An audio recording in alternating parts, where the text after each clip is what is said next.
예, 오늘은 사무엘상 4장이 되겠습니다.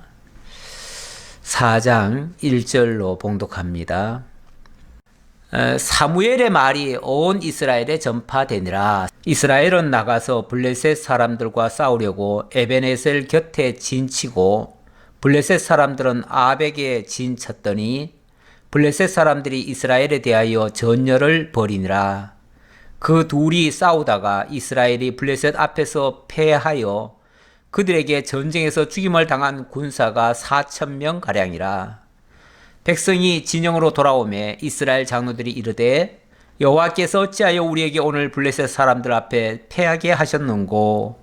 여호와의 언약궤를 실로에서 우리에게로 가져다가 우리 중에 있게 하여 그것으로 우리를 우리 원수들의 손에서 구원하게 하자 하니, 이에 백성이 실로에 사람을 보내어 그룹 사이에 계신 만군의 여호와의 언약궤를 거기서 가져왔고, 엘리의 두 아들 홈니와 비나스는 하나님의 언약궤와 함께 거기에 있었더라. 아멘.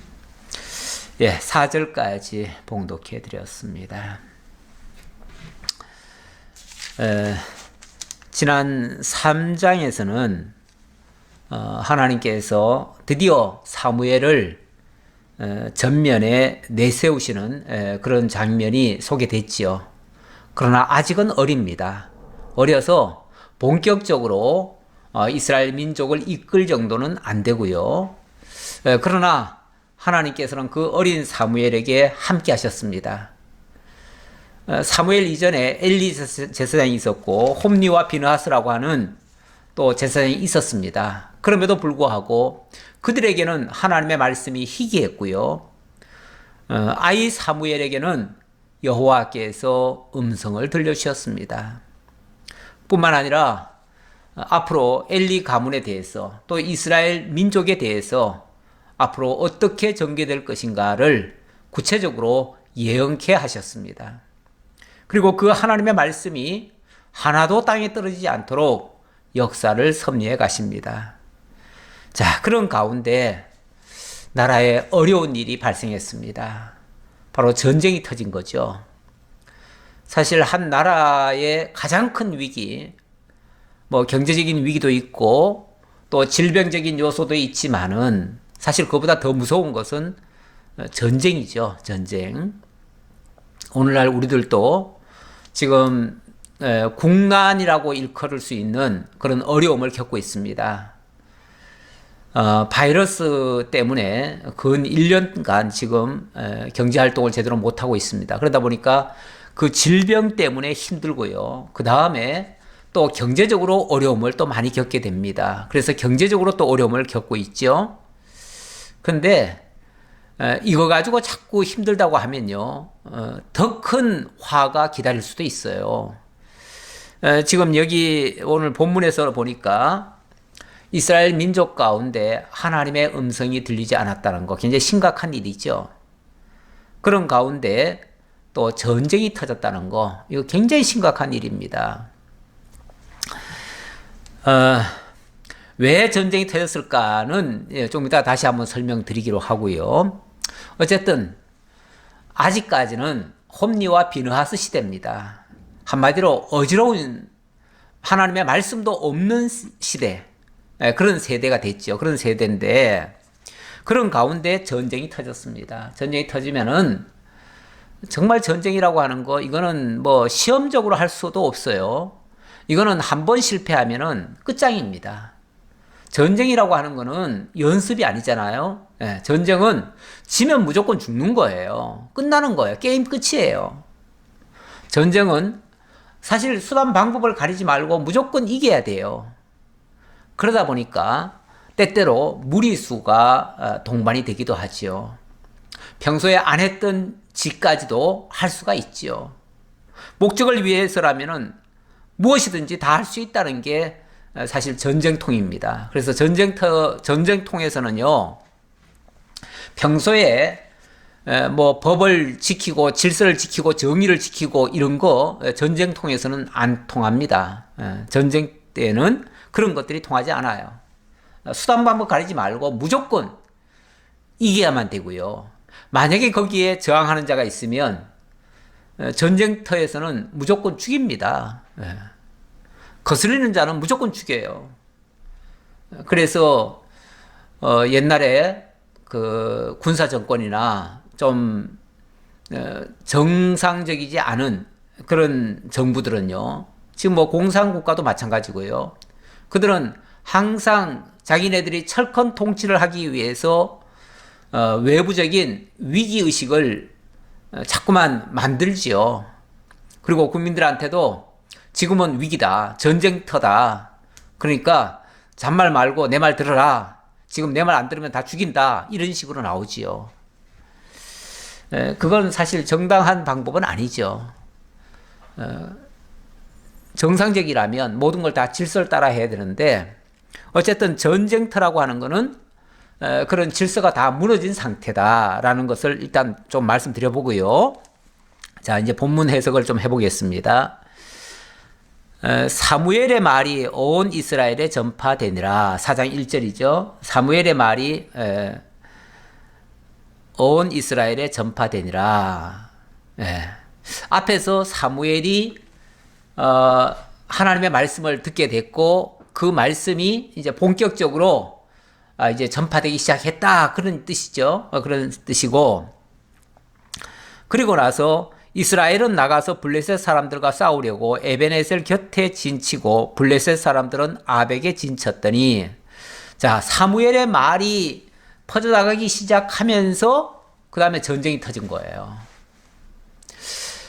하나님의 말씀이 사무엘을 통해서 증거된다 하면은 이제부터 그동안에 혼란스럽고 어려웠던 문제들이 다 사라지고, 이제부터는 모든 게 다 정리정돈이 된 상태에서 깨끗하게 모든 일이 원활하게 아름답게 이렇게 만들어져 가는 것이 옳은 일 같지요. 우리들 생각은 그렇죠. 이제 뭐든지 다 정상화가 되겠구나, 비정상의 정상화가 됐겠구나.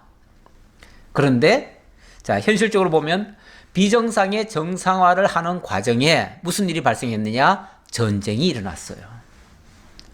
아니, 비정상의 정상화를 하는데 왜 좋게 안 되고 왜 이렇게 난리가 났을까?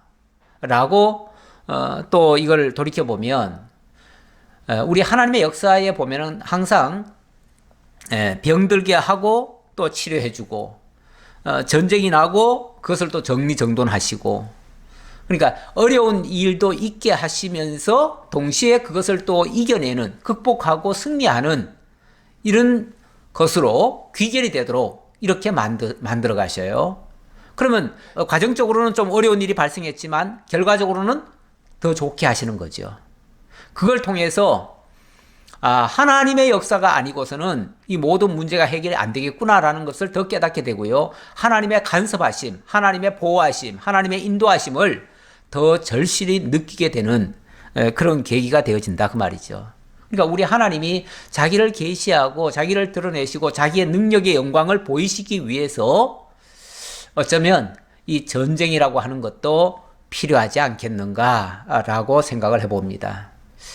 만약에 그런 것을 오늘날에도 좀 적용을 해본다면, 우리 하나님의 놀라운 능력을 맛보게 하시려고 하나님은 이 세상을 어지럽게도 하시고 좀 비정상으로도 가게 하시고, 그러다가 나중에는 하나님 말씀 안에서 새롭게 되고 더 좋게 되어지는 이런 결과로 만들어질 수 있는 거죠.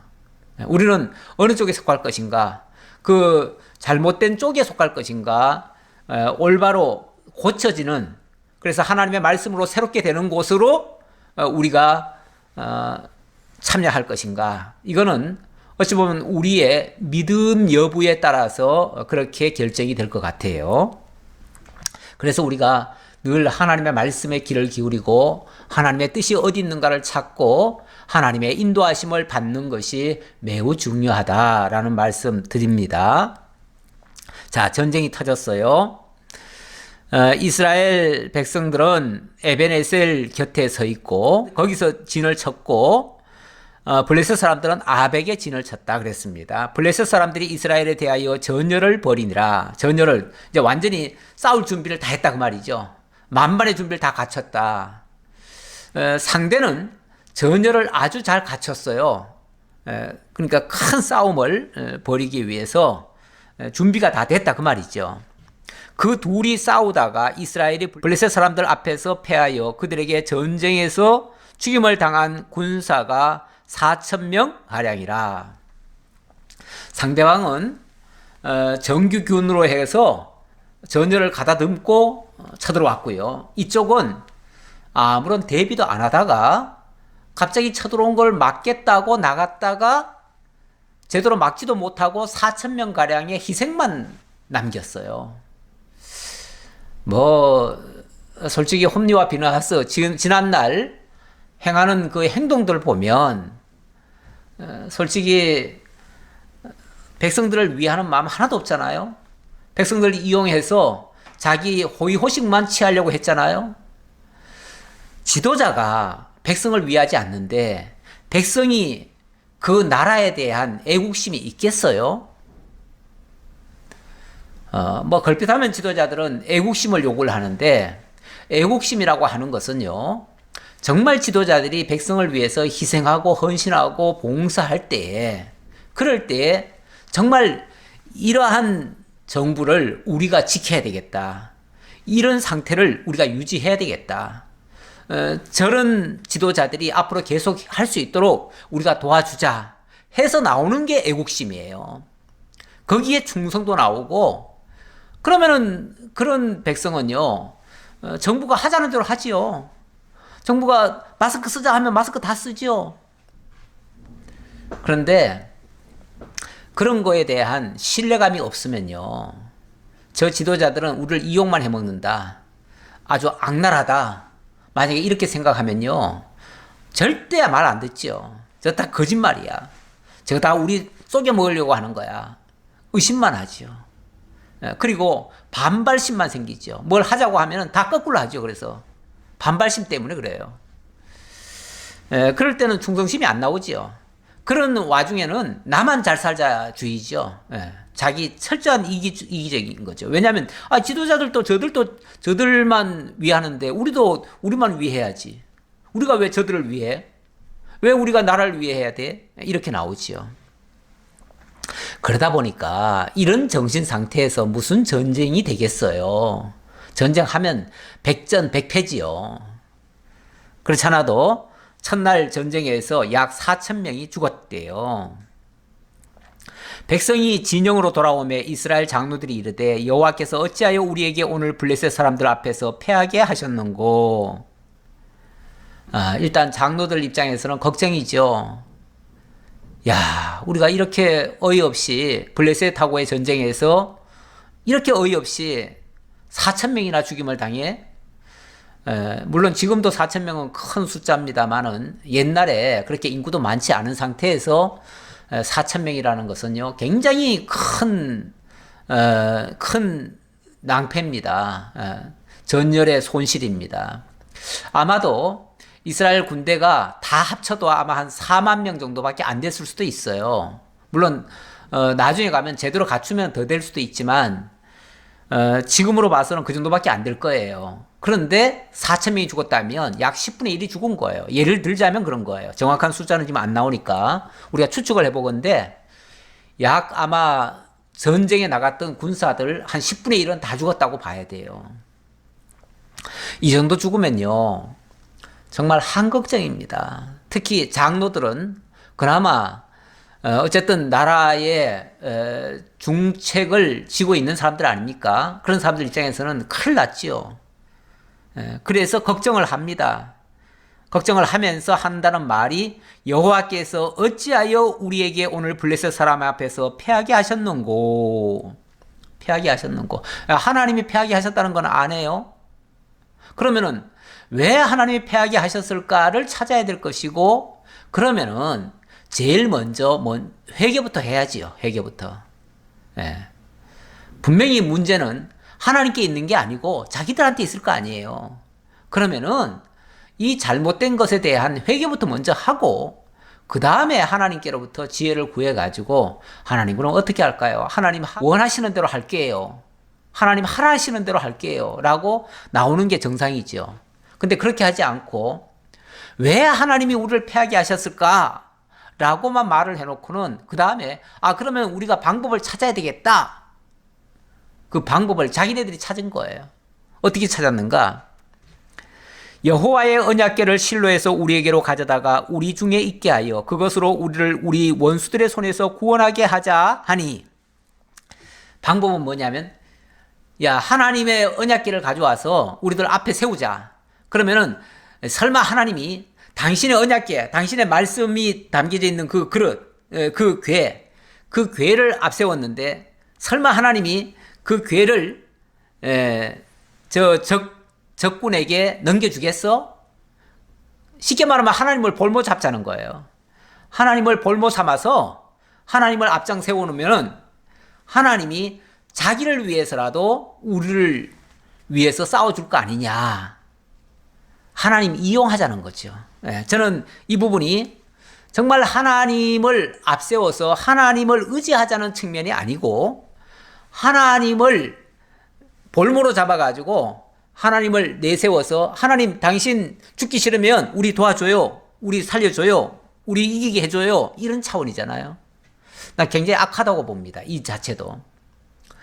사실 오늘날도 자기의 어떤 목적을 위해서 하나님을 앞세우고 하나님 앞에 뭐 강짜 놓듯이 그렇게 기도하고 하는 경향도 좀 있어요. 엄밀히 말해서 하나님 위해서인가요? 하나님 위해서 같지를 않아요. 하나님 위해서가 아니고 자기를 위해서 만약에 그렇게 한다 그러면은 그 자체는 아름답지 못합니다. 그래가지고 성공하리라고 기대하는 것은 넌센스입니다. 자, 어쨌든 하나님을 앞세웠어요.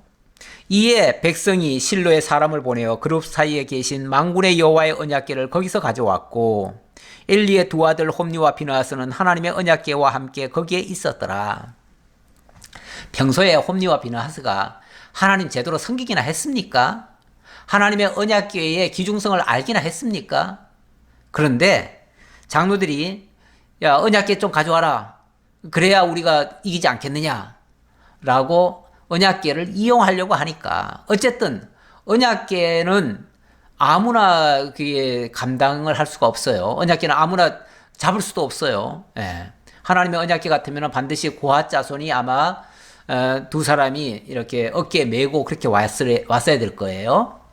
그런데 거기에는 반드시 제사장이 앞장을 서야 됩니다. 그래서 제사장의 지휘 아래 이동을 해야 되겠죠. 그러다 보니까 어쩔 수 없이 지금 엘리의 두 아들도 그 언약궤와 함께 온 거예요. 그러니까 홈리와 비느하스가 처음부터 전쟁에 참여한 건 아닌 것 같고요.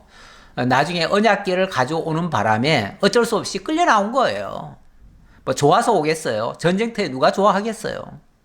그러나 언약궤 때문에 할 수 없이 나왔는데, 어쩌면 하나님께서 이 두 아들 홈리와 비느하스 정말 여호와 앞에 큰 죄악을 저질러 가지고 악인이었다고 그랬지요. 그래서 하나님이 그들을 한날에 죽게 할 것이라고 지난번에 말씀하셨는데, 아마도 이번 전쟁터에 나오게 만들어 가지고 그 하나님의 당신의 뜻을 이루시려고 하는 것이 아니겠는가, 저는 그렇게 보여집니다. 자, 5절입니다. 여호와의 언약궤가 진영에 들어올 때 온 이스라엘이 큰 소리로 외치매 땅이 울린지라. 이거는 이제 백성들의 기대심이죠. 기대심. 어쨌든 장로들이 이 일을 지금 추진을 했고요. 거기에 홈리와 비느하스도 딸려 나온 거예요. 딸려 나왔고, 어쨌든 하나님의 언약궤가 드디어 전쟁터까지 왔습니다. 사실은 전쟁터에 이런 걸, 하나님의 언약궤를 가지고 나오는 자체가 잘못됐지요. 잘못됐는데, 어쨌든 하나님의 언약궤가 우리와 함께하니, 자, 이제 우리 하나님이 우리 편이실 거다. 당연히 이번에는 우리가 이길 것이다. 어제는 우리가 졌지만 이제 오늘은 이길 것이다. 이런 기대 심리가 있지요. 그러다 보니까 그 기대심에 의해서 그 막 패전하고 전날에 다 죽어가던 백성들이 와 하고 함성을 질러댄 겁니다. 사기가 충천됐어요. 하나님이 우리와 함께 하신다. 언약궤가 우리와 함께 하신다.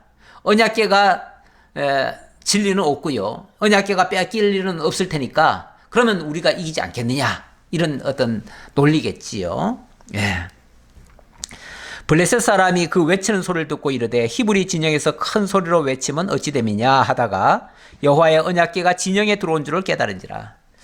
뭔가 갑자기 다 죽어가던 저 이스라엘 백성들이 갑자기 큰 소리를 지르고 뭔가 사기충천하는 모습이 보이니까 블레셋 쪽에서 봤을 때 저놈들 뭐 하는 거야 지금? 왜 저러지?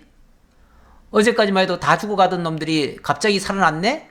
왜 그럴까? 하고 봤더니 여호와의 언약궤가 왔다는 거예요. 근데 여호와의 언약궤에 대해서는 왜 블레셋 사람들이라고 왜 모르겠어요? 알지요. 들어서 알지요. 소문을.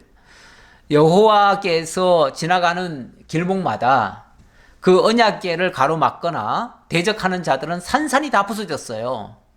그러니까 이거 위기인데 하나님이 혹시 저들과 함께해서 우리를 패하게 하시는 거 아니야? 하는 마음에 조금은 두려움이 임했지요. 왜 그러잖아요. 적이 막 사기충천하면 이쪽은 약간 기가 죽잖아요.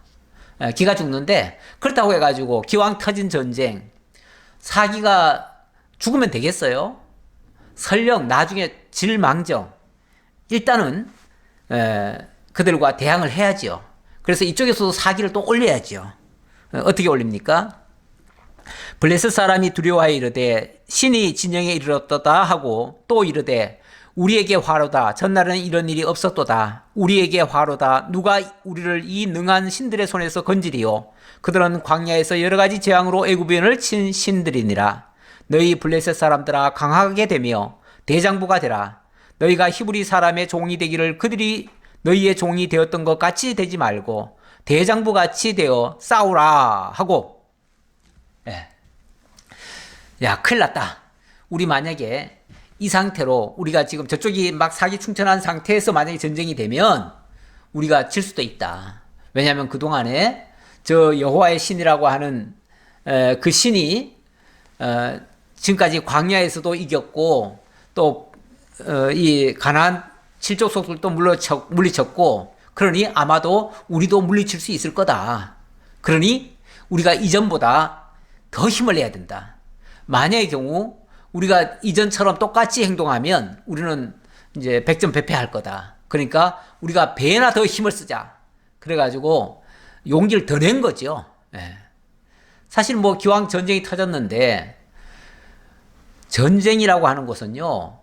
상대를 이기지 않으면 내가 지는 거예요. 내가 죽는 거예요. 죽는 거기 때문에 어쨌든 정말 젖먹던 힘까지 다 내야 돼요.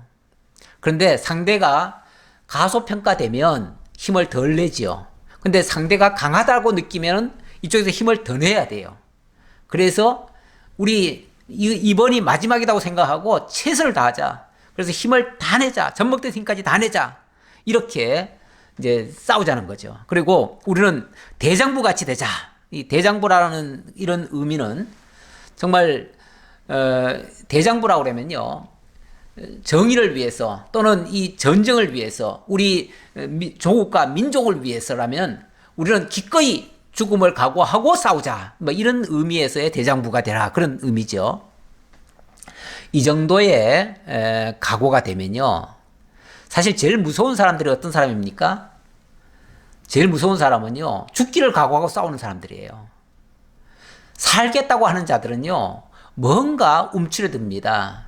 그리고 기회만 되면 도망가려고 합니다. 그런데 어차피 이번 전쟁에서 만약에 못 이기면 우리는 다 죽는다라고 생각하면요. 죽기 살기로 싸우게 됩니다. 그렇게 되면 사실 상대도 감당을 못합니다. 어쨌든 블레셋이 원래는 이스라엘이 그렇게 돼야 돼요. 이스라엘이 그런 각오를 가져야 되는데 오히려 이스라엘은 그 언약궤만 믿고 소리만 질렀고요. 블레셋은 우리가 자칫하면 질 수 있으니까 대장부처럼 담대하게 죽기를 각오하고 싸우자 이런 식으로 나간 거죠. 그리고 나서 맞붙어 버렸더니 물러갈 수 없어요. 물러갈 수 없으니까 무조건 싸우자 하고서 죽기를 각오하고 싸우자 했더니 이스라엘이 패하여 각기 장막으로 도망하였고 살육이 심히 커서 이스라엘 보병에 엎드러진 자가 3만 명이었으며 하나님의 기회는 빼앗겼고 엘리의 두 아들 홈리와 비느하스는 죽임을 당하였더라.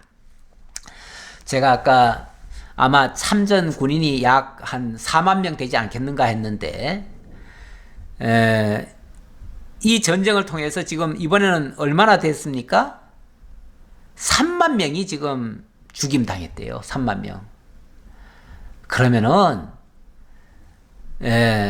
4분의 3이 지금 죽은 거예요. 만약에 4만 명이었다면 거의 다 죽은 거죠. 뭐 한 7, 80%가 죽어버린 거예요. 그리고 뿐만 아니라 하나님의 괴는 빼앗겼고, 그보다 더 심각한 거는요, 3만 명 죽은 것도 무섭지만 그보다 더 심각한 거는 하나님의 괴까지 빼앗겼어요.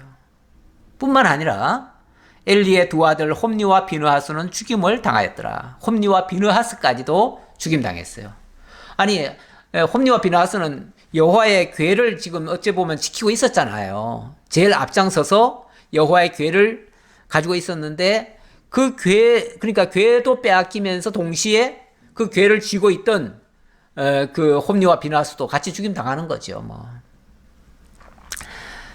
사실 전쟁이 나면요, 귀중한 거라든지 정말 보물 같은 것은요, 만약의 경우를 대비해서 더 안전한 곳으로 옮기는 것이 맞습니다.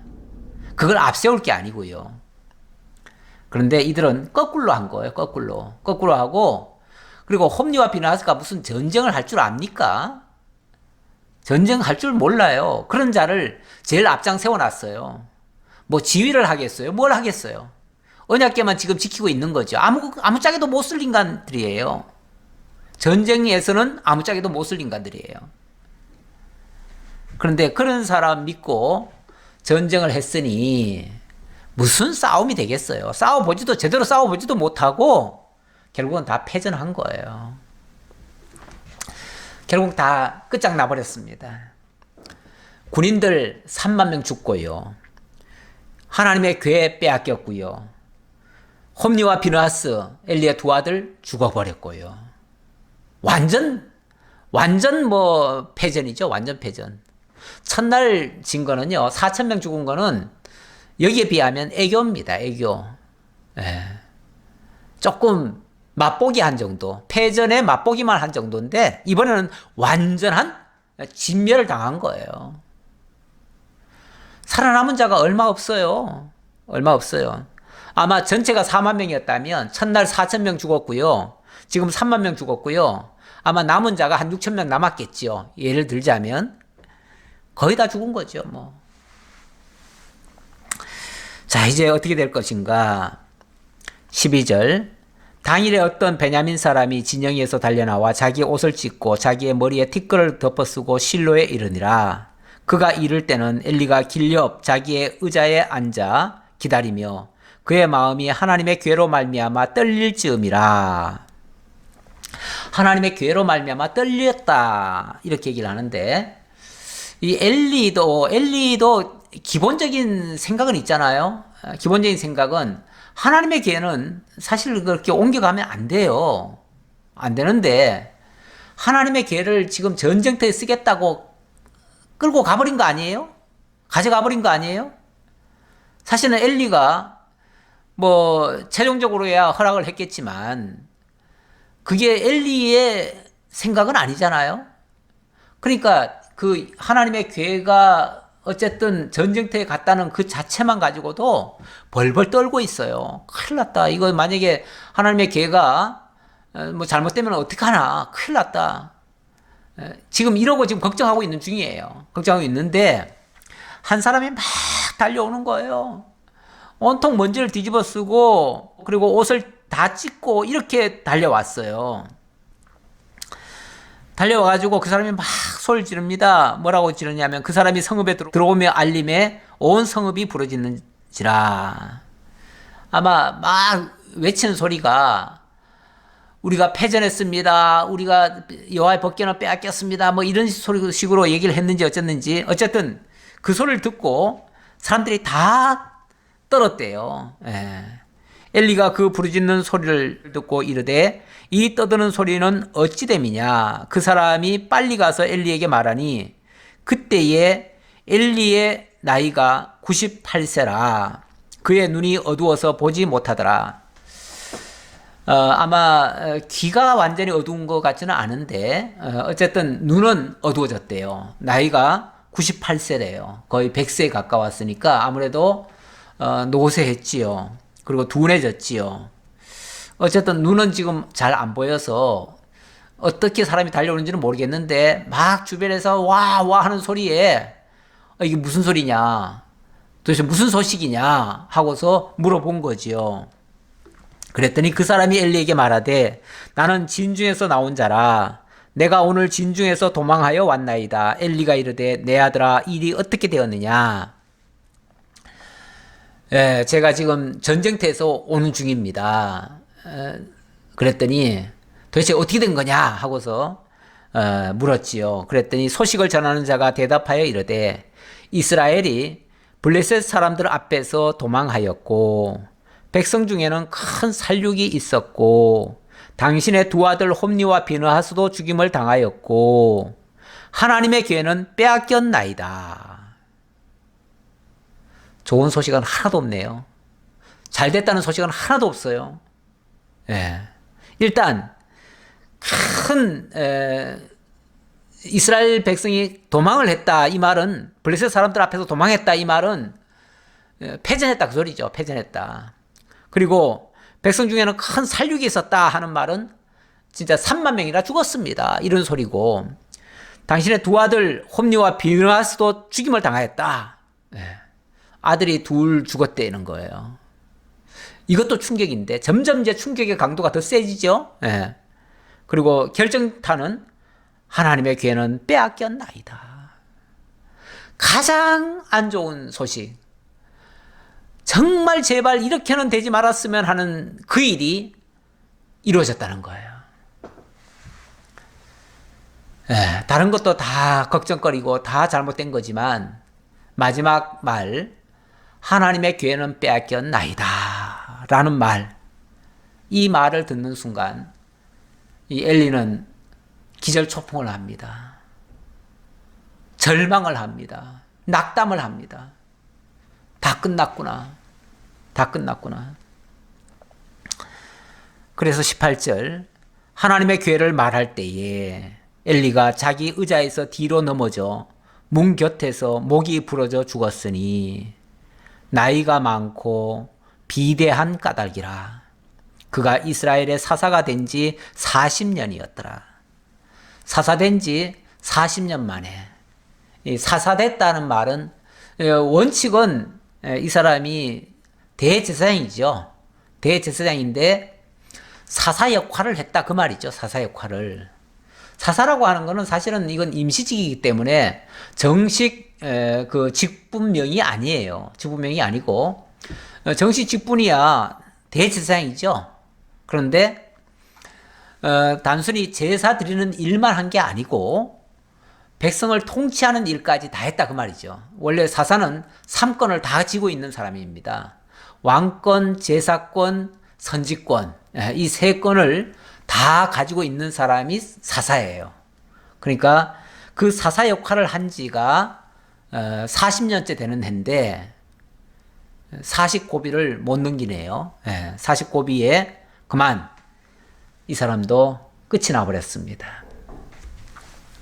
사람이 너무 큰 충격을 받으면 그 소리 듣고 그만 혈압이 터져버린 거죠. 뒤로 나사빠져서 목이 부러져서 죽었대요. 아마도 갑자기 너무 충격을 받으면요 피가 거꾸로 솟는다 이런 표현이 있죠. 피가 막 비정상적으로 흘러버리는 거죠. 그런데 피가 비정상적으로 흐르다 보면 그냥 뒤로 나자빠져 버립니다. 그리고 또 어디 약한 부위가 있으면 터져버려요. 그러면은 뭐 그 길로 죽게 되지요. 근데 이제 표현은 그러네요. 표현이 되게 안 좋죠. 목이 부러져 죽었는데, 그러니까 의자에서 뒤로 넘어져서 문 곁에서 그러니까 문 곁에 의자에 앉아 있다가 그만 뒤로 확 넘어지면서 그 이제 문턱에 목을 쳤겠죠. 목이 닿았겠죠. 그러니까 그 목이 뚝 부러져 버렸어요. 뭐 죽는 거야 어차피 이래 죽으나 저래 죽으나 똑같습니다. 똑같은데 가장 비극적이었다라는 걸 지금 표현하려고 이렇게 지금 표현을 한 거죠. 그러면서 나이가 많고 비대한 까닭이었다. 표면적으로야 너무 몸이 둔하고 그러니까 아마 고혈압도 있었을 테고 여러 가지 안 좋은 부위가 있어가지고 그 충격을 받고 그만 죽었다. 이 소리인데 어쨌든 굉장히 비극적인 죽음이라고 이야기를 합니다. 그 다음 19절입니다. 그의 며느리인 비느하스의 아내가 임신하여 해산 때가 가까웠더니 하나님의 교회를 빼앗긴 것과 그의 시아버지와 남편이 죽은 소식을 듣고 갑자기 아파서 몸을 굽으려 해산하고 거기서 끝나는 게 아니에요. 이 집안의 지금 우환이 여기서 끝나는 게 아니고 이 재앙 같은 것이 그 며느리 그리고 그 며느리의 아기까지 대를 이어서 지금 그 화가 미칩니다. 어떻게 미치는가? 그 며느리 비느하스의 아내가 임신을 해가지고 해산 때가 가까웠어요. 그러나 아직 해산할 때는 아니에요. 그러니까 해산 날짜는 아닌데 너무 충격을 받으니까 갑자기 그냥 막 배가 아프기 시작했고 배가 아프니까 결국은 이제 조산을 하게 된 거죠. 어쩔 수 없이 해산을 하게 된 거죠. 그러면서 갑자기 해산을 하려니까 사실은 이게 원래 아기라는 것이 이제 해산할 때쯤 되면은 아기가 지가 이렇게 자리를 돌리죠. 돌려가지고 이렇게 이제 그 순서를 따라서 나와야 그게 정상적으로 해산을 하는 거죠. 근데 갑자기 낳게 되면은 이게 돌지도 않고 나오면요. 그러면은 이 아기가 굉장히 고통스럽게 나오기도 하고요. 또 자칫하면은 그 산모가 죽습니다. 죽어요. 여기도 지금 보니까 이 비느하스 아내가 이 아기를 낳다 말고 죽어간다고 그랬어요. 죽어간다. 예. 죽어갈 때에 다 죽어가면서 하는 소리예요. 거의 뭐 파랗게 질리는 거죠. 질려가지고 아기는 낳는데 그냥 자신은 죽어가요.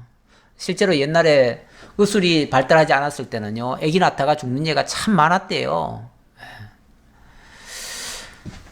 어쨌든 죽어가면서 하는 말이 곁에 서 있던 여인들이 그에게 이르되 두려워하지 말라. 네가 아들을 낳았다 하되 그가 대답하지도 아니하며 관념하지도 아니하고 이르기를 영광이 이스라엘에서 떠났다 하고 아이 이름을 이가봇이라 하였으니 영광이 떠났다. 영광이 떠났다. 여호와의 영광이 이스라엘에서 떠났다. 이스라엘이란 말 자체는 원래 그 하나님과 겨루어 이겼다라는 말이잖아요. 그 겨루어 이겼다는 말은 또 바꿔 말하면은 하나님의 영광이 임했다는 그런 뜻이기도 해요. 그런데 지금은 그 영광이 이스라엘에서 떠났다라고 얘기를 하네요. 떠났다. 하나님이 항상 굽어 살피시고 얼굴빛을 이스라엘을 향해서 비추시고 이스라엘이 그래서 세계 만방에 가장 빛나는 민족으로 이렇게 나와야 맞는데 그게 정상이죠. 그게 정상인데 지금 하나님의 영광이 이스라엘에서 떠나버렸다. 이제 표면적으로는 법궤가 지금 빼앗겼잖아요. 법궤가 빼앗겼으니까 일단 하나님이 떠나버린 꼴이 돼버렸죠. 그 다음에 대제사장 엘리가 죽어버렸어요. 그가 그냥 대제사장 정도가 아니라 실질적으로 왕권, 선지권 다 쥐고 있던 사사였어요. 그렇기 때문에 그가 죽었다는 것은 이스라엘이 이제 앞으로 원래 사사가 이스라엘을 구원하기 위해 등장하는 인물 아닙니까? 그런데 결국은 이스라엘의 구원이 이제 여기까지다는 거죠. 더 이상의 구원은 없다는 얘기죠. 거기다가 이제 그의 아들이라도 대를 이어야 되는데 그 두 아들 홈리와 비느하스가 죽어버렸어요. 그러니까 더 이상 이제 없잖아요. 없지요. 끝났지요. 옛날 벌써 뭐 몇십 년 됐네요. 몇십 년 전에 우리가 지방교회에서 노회를 하고 올라오는데 우리는 아주 서울 팀들은 큰 차를 하나를 해가지고 그 큰 차에 같이 타고 왔어요. 여러 교회들이 함께 타고 오고, 그리고 저 경상도 쪽에 있는 목사님들은 또 한 차로 또 경상도 쪽, 대구 쪽으로 이렇게 가고 있었어요. 그때가 아마 울산인가 어딘가 갔을 거예요. 그랬는데 그런 식으로 지금 이동 중인데 갑자기 전화가 왔어요. 대구로 가던 차가 교통사고를 당해가지고 뭐 한 20톤 정도 되는 그 트럭이 뒤에서 박아가지고 앞차는 다 찌그러져서 그 안에 있던 사람이 즉사를 해버렸고, 거기 목사님들 몇 명은 다 다쳐가지고 지금 응급실에 실려갔다. 이런 소식이 들려온 거예요. 우리가 막 신나게 즐겁게 막 희희덕거리면서 사실은 올라왔는데, 재밌게 이야기하면서 올라왔는데, 그 소식을 듣는 순간 그때 한 목사님이 그런 얘기를 하더라고요. 이제 강남노예 망했다. 강남노예 망했다. 한마디로 그렇게 표현을 해버리더라고요. 물론 그런다고 망하는 건 아니죠. 그런다고 망하는 건 아니고 하나님의 뜻이 다 있는데, 왜냐하면 거기에 정말 강남노예를 짊어지고 갈 그런 일꾼들이 정말 그쪽에도, 대구 쪽에도 몇 분이 계신데, 그 몇 분이 이런 사고를 통해서 만약에 죽었다고 치면, 충격적으로 그것도 죽었다 하면은, 야, 진짜 이게 당분간 강남노예가 이게 제대로 유지되겠느냐, 이런 생각을 할 수 있지요. 그것 때문에 아마 망했다라는 소리를 한 것 같은데, 뭐 우리 하나님이 그런다고 해서 쉽게 망하게 하지는 않습니다. 근데 어쨌든 우리는 큰 사건을 만나면 망했다, 또는 이제 영광이 이제 끝났다, 우리 때가 끝났다, 이렇게 생각할 우려가 있어요. 우려가 있는데, 어쨌든 지금 이 비느하스의 아내가 그런 표현을 했네요. 근데 이제 제가 아까 예를 든 거하고 이거하고 직접적인 관계는 없어요. 관계도 없고 같이 취급해도 안 돼요. 하지만 여기는 분명히 이거는 하나님의 약속의 말씀 속에 이런 부분이 있었어요. 있었기 때문에 이거는 하나님의 말씀대로 된 거예요. 사실은 말씀대로 되면은 설령 그것이 비극적인 모습이라 할지라도 말씀대로 되어졌다면 어때요? 소망이 있나요, 없나요? 있지요. 말씀대로 되어졌으니까 비록 저주 같은 결과가 나왔어도 말씀대로 되어졌다고 하는 것은, 그건 하나님이 지금 역사하신 거 아니에요. 하나님이 그 비극적인 역사를 통해서 뭐 하시려고요? 더 좋게 하시려고 지금 역사하신 거 아니겠어요? 아니, 지금 사무엘을 통해서 미리 알려주신 대로 하신 거 아니에요. 그러니까 말씀대로 하시는 거죠. 말씀대로 하시는 거니까 설령 그것이 사람 보기에는 비극적인 일 같지만은 결과적으로는 하나님 뜻을 이룬 거 아니겠어요? 왜 하나님이 그런 뜻을 이루시죠? 잘못된 자들에 대해서 심판하시고 새로운 인물을 통해서 하나님의 역사를 만들어내시려는 거예요. 하나님의 언약하신 것을 이루어내시려는 거예요. 그게 이제 사무엘을 전면에 등장시키고, 또 더 나아가면 이제 약속하신 왕 다윗을 오게 하려고. 그러니까 어찌 보면 지금 엘리 제사장은 원칙적으로 제대로 사사 역할을 못한 거예요. 못한 사람을 하나님께서 물러가게 한 거예요. 물러가게 하고, 그리고 이제는 선지자, 제사장, 왕, 이거를 분리해가지고 제대로 된 왕, 제대로 된 선지자, 제대로 된 제사장 다시 세우겠다는 거예요. 다시 세우려니까 당연히 잘못된 제사장 빼내야지요. 잘못된 사사 빼내야지요. 그리고 잘못된 왕 역할 하던 사람 빼내야지요. 그래서 엘리와 엘리의 아들들이 죽고 그의 손자까지 영광이 떠났다. 더 이상 그들에게는 기대할 것이 없도록 만들어버렸다. 그 말이죠.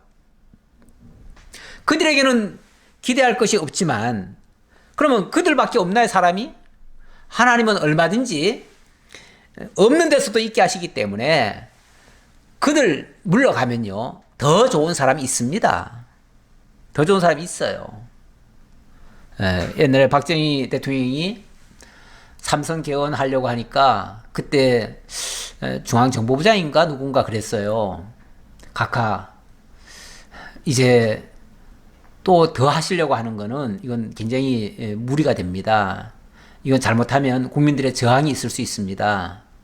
그러니까 이번만 하시고 이제 그만하시죠. 라고 했더니 대노하면서 나 아니고 누가 할 수 있어. 내가 아니면은 이 나라 망할 건데 어떻게 하려고 그래. 막 이런 식으로 아주 대노를 했다는 말이 있었어요. 그러면은 그 당시에 박 대통령이 없으면은 우리나라 망했을까요? 그 뒤에 결국은 더 무리수 뜨다가 결국은 자기 부하에게, 중정부장에게 결국은 죽임 당했잖아요. 그 죽이는 사람 입에서는 무슨 말을 했냐면은 이 유신의 그 총을 제거해야 이 나라가 산다라고 생각을 했어요. 유신을 어떻게 보면은 악으로 규정하고 그것을 제거를 해야 이 나라가 산다라고 생각했는데 그 당사자는 내가 죽으면 이 나라가 망한다라고 생각을 해요. 이건 사람의 생각 차이예요. 생각 차이인데 그 뒤에 나라가 망했나요? 오히려 더 민주주의가 더 발달했지요. 그리고 국력도 더 커졌죠. 사실 우리나라가 그 다음부터 제대로 민주주의가 뿌리를 내리게 됐고 모든 면이 더 잘 됐지요. 물론 뭐 그 뒤에 전두환이나 노태우 때문에 또 어려움도 있긴 있었지만 결과적으로 그것도 다 과정이었고요. 결과적으로는 점점 더 좋게 됐습니다. 그러니까 누가 없다고 해서 망하는 거 아니에요. 하나님은 누구를 없앤다는 것은 새로운 대안을 가지고 하나님이 역사하시는 거예요. 제가 그랬지요. 그 이다말 가문 말고요. 또 비느하스 계열의 제사장이 또 있다고 그랬잖아요. 그 제사장이 나중에 보면 사독 제사장이 나옵니다. 그러니까 이 엘리 가문이 끝나도 이가봇으로 계승이 안 돼도 사독 제사장 계열이 또 있어요. 그러니까 더 바른 사람을 세우려고 그동안은 무슨 영문인지 몰라도 어쨌든 이게 바뀌었는데 제자리 찾는 거예요. 제자리. 그러니까 이게 비극 같지만은 결국은 제자리 찾기 위한 진통들이에요. 진통들. 그러니까 이걸 무조건 나쁘게만 볼 건 아니다. 비극적인 일들도, 세상의 어려운 문제들도, 세상의 나쁜 일들도 지나놓고 보면요. 그것이 오히려 더 좋게 하시기 위한 하나님의 섭리일 수 있어요. 그러니까 이런 과정이 필요하다면 기꺼이 거쳐야 돼요. 그리고 이겨내야 돼요. 그 가운데서 우리의 믿음이 변치 않아야 돼요. 그런 거에 요동치면 안 돼요. 그것 때문에 좌절할 거 아니에요. 그러니까 우리는 이 세상에 되어지는 모든 일들을 가지고 두려워하거나 좌절하거나 낙심하는 거, 이거는 정말 불신의 모습이 되겠습니다. 그러니까 오히려 하나님만 믿고 굳세게 내 할 도리 하면서 살아간다면 하나님의 영광은 떠난 게 아니고 하나님의 영광은 언제든지 다시 볼 수 있습니다. 우리에게는 항상 악한 일 가운데서도 하나님의 영광이 나타납니다. 어려운 일 가운데서도, 고통 가운데서도 하나님의 영광은 나타납니다. 그러니까 하나님의 영광이 떠났다는 소리, 자기들한테는 해당되는 말이 맞아요. 그러나 이스라엘 전체의 영광이 떠난 것은 아니에요. 그리고 하나님의 기회가 빼앗겼는데, 빼앗긴 거야 하나님이 당신의 기회는 당신이 찾으시겠지요. 그렇지 않겠어요? 그러니까 그것도 걱정할 필요 없어요. 물론 인간적으로는 하나님의 기회를 빼앗기면 어떡하냐, 큰일 났다 그러는데, 아니 인간이 하나님의 기회를 위하는 자입니까? 인간이 하나님의 기회를 지키는 자입니까? 인간이 하나님을 지키는 자예요? 인간이 하나님을 위하는 자예요? 그럴 수 없잖아요. 오히려 하나님은 자기 스스로를 위하시는 분이고 오히려 하나님이 우리를 위하시는 분이시죠. 그러니까 우리가 하나님 앞에 의지를 해야지 우리가 마치 무슨 하나님을 위하는 것처럼 말하면 큰일 나요. 가끔 기도하시는 분들이 우리가 하나님을 위하여 뭘도 해야 되고 뭐도 해야 되고 그런데 하나님 도와주세요. 그건 하나님 핑계대고 자기 이익 보자는 얘기 아니에요. 그런 식의 기도는 올바르지 않습니다. 하나님의 계가 빼앗겼고 그의 시아버지와 남편이 죽었기 때문이며 또 이르기를 하나님의 궤를 빼앗겼으므로 영광이 이스라엘에서 떠났다 하였더라. 남편 죽고 시아버지 죽고 하나님의 궤 빼앗겼으니 영광이 이스라엘에서 떠났다라고 지금 말을 하고 있지만 천만의 말씀, 그것 때문에 하나님의 영광이 떠난 것은 절대 아닙니다. 하나님의 영광은 어제나 오늘이나 영원토록 빛나실 겁니다. 그리고 좋은 일만 통해서 영광이 나타나는 게 아니고요. 영광이라고 하는 것은 원래 하나님의 능력의 손길들 아니겠어요? 그런 능력은요, 사실 좋을 때보다도요, 안 좋을 때 더 크게 나타납니다. 좋을 때는요, 하나님의 은혜와 사랑이 느껴지죠. 하나님의 사랑이 느껴지죠. 좋을 때는. 그런데 안 좋을 때, 어려울 때는요, 정말 하나님의 능력이 막 눈으로 보입니다. 하나님의 역사하심이 보여요. 하나님의 도우심의 손길이 보여요. 그러니까 어려운 그 자체는 우리에게 분명히 재앙 같지만은 그걸로 말미암아 이루어지는 일들은 하나님의 영광이에요. 그러니까 어려운 일이라고 해가지고 낙심할 거 없어요. 절망할 필요 없어요. 슬퍼할 일도 아니에요. 오히려 하나님의 뜻이 어디 있어서 그럴까? 하나님이 어떻게 역사하실까? 정말 기대를 가지고 조금만 참으면서 좀 불편하겠죠. 당연히 힘들겠죠. 하지만 잘 참고 인내하면서 하나님의 역사를 보겠다라는 자세로 임하면은 틀림없이 하나님의 살아계심을 확인할 거예요. 하나님의 능력도 맛볼 거예요. 하나님께 영광을 돌릴 수 있을 거예요. 이런 기대 가지시고 이런 큰 하나님의 은혜 사모하시면서 오늘 정말 우리가 이 땅에 살면서 굉장히 어렵잖아요. 굉장히 어렵게 지금 살고 있는데 이것도 우리에게 절망 주려는 게 아니고요. 하나님의 영광 보이시려는 거예요. 그러니까 우리 어려운 현실 속에서 절대 낙심하지 맙시다. 절대 안 된다 소리 하지 맙시다. 부정적으로 자꾸 얘기하지 맙시다. 좀 전능하신 하나님을 믿는 자답게 영광의 하나님을 우리가 알잖아요. 한두 번 배운 것도 아니고 그동안 하나님이 얼마나 놀라운 역사를 하셨는데요. 그런 걸 알면서 자꾸 어려운 문제 만났다고 해가지고 자꾸 그것 때문에 낙심하고 주저앉고 남에게도 자꾸 실망 주고 부정적인 이야기하고 안 된다 소리나 하고 하지 말라 소리나 하고 뭐 자꾸 이렇게 하는 것은 전체 성도들 마음만 상하게 하는 거예요. 그래서 저는 성도님들 마음 상하기를 원치 않습니다. 성도님들 의기소침하기를 원치 않습니다.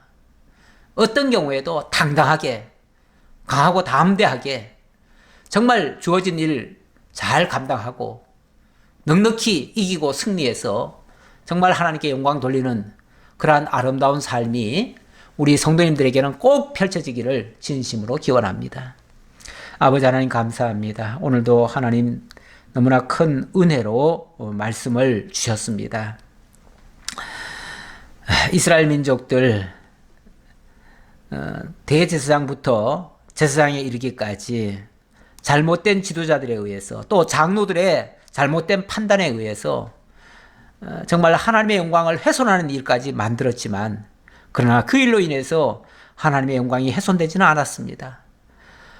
역사적으로는 분명히 패전을 하고 많은 사람이 죽고 또 지도자들까지 패망을 당하는 이런 아픔을 겪었지만 그것 때문에 하나님의 영광이 훼손되지 않았습니다.